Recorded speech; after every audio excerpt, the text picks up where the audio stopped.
Welcome to part 2 of the Celestion 11 story. So, I didn't bother videoing me soldering it because it's very boring and it's not very easy to solder and shoot the video at the same time. So, I've replaced a couple of Alcaps with Alcaps, bringing them back into spec, and I've upgraded the mid and treble section with Mundorf Ecaps, which are now glued back into place. I've glued the resistor back into place. Everything is tight as it should be. In all honesty, if this was a pair of speakers that I was going to keep and use all the time, I would probably take all of this lot off this pod and do it much neater on, say, on a sort of panel of wood, and really get everything sort of zip tied down and done much neater, because this is not particularly brilliant. I think that what you've got here is quite a complicated crossover and not a lot of room to do it in, so the sort of glue method was the best thing that Celestion could do with this. And obviously, as with all things, they're made to a cost. Now, on something like the Celestion 3 or 5, being a two-way speaker, you've got more or less components and more space to do everything.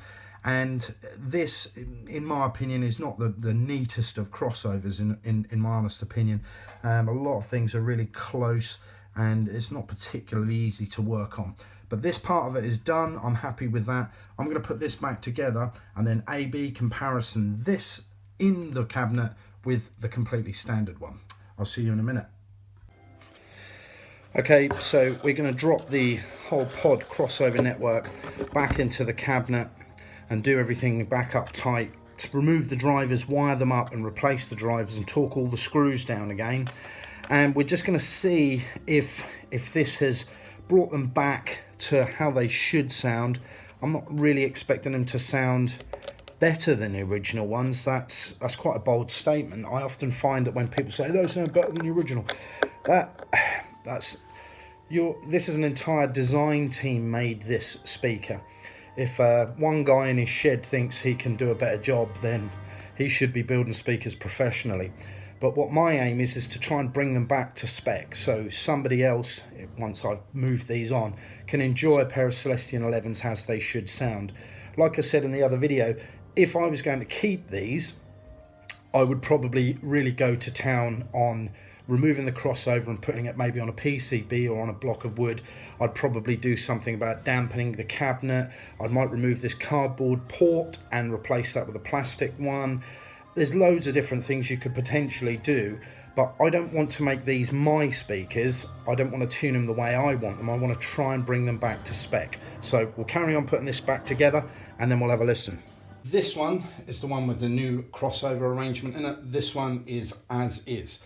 So I'm going to play a mono track of some percussion and we'll run through this, then I'll switch the wires over and play the same track. We'll see if hear if there's any difference.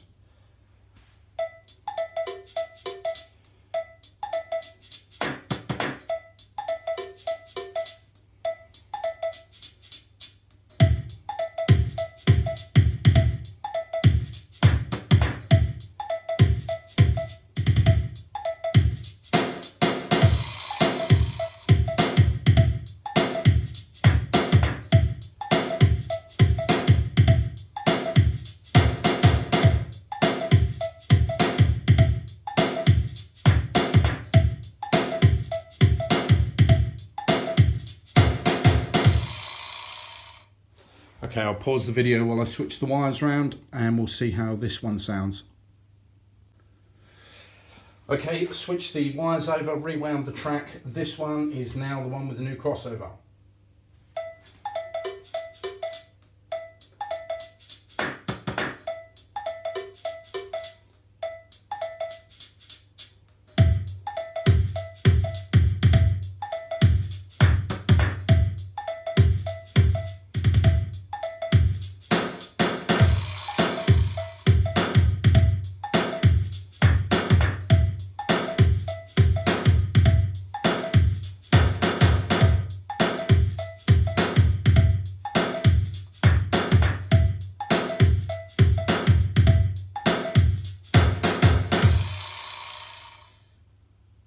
Okay, I'm not sure if that came over in the video, but this is a lot cleaner sounding, it's a little bit sharper, and weirdly the bass seems a little bit forward, so I'm going to carry on and do both of them. So I'm fairly sure that the work has improved the sound, certainly not made it any worse, but the differences are quite subtle. I'm not sure how much has come through on that video, but sitting in here, the one that I've done the caps on is just a little bit cleaner and a little bit more detailed. So the rest of the day, I'll finish this one off and then we'll give them a proper demonstration with both of them working. Okay. Let's conclude this Celestion 11 story. So both crossovers are done, they're reinstalled, all the screws are torqued up, and they're ready to have a listen to properly with some music. My thoughts are, I don't know that the crossover tweaks have made them sound enormously better, but what obviously will happen if the capacitors are out of value or not in spec, the crossing over of frequencies won't be as accurate, meaning you'll get a little bit of bleed through. So you might get a little bit too much bass coming into the mid-range, or you might get a bit too much mid-range going into the bass or up into the tweeter. So changing the caps is just making sure that the units are crossing over more seamlessly. And I think that's what I've achieved. So you're getting a little bit better driver integration. So each unit is doing what it's supposed to be doing very accurately. Let's have a listen and we'll see what we think they sound like, and then I'll conclude this.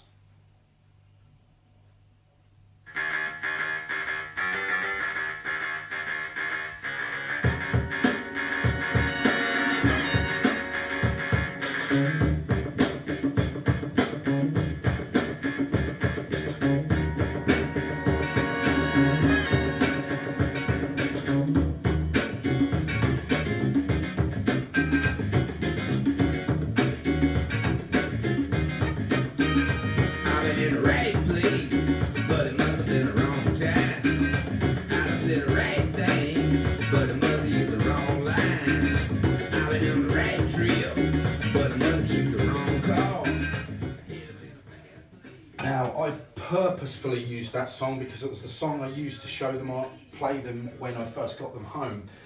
And I think they sound pretty good. They're quite musical speakers. And realistically, I'm pretty happy with how they've come out. I'm not going to say they sound tremendously better because, in all honesty, if you compare, I'm not a massive fan of three-way speakers for a start. I much prefer a two-way stand mount design. I often find three-way speakers sound a little bit like that in the mid-range. So two-way is my preferred design, but as a three-way, these don't sound too bad at all.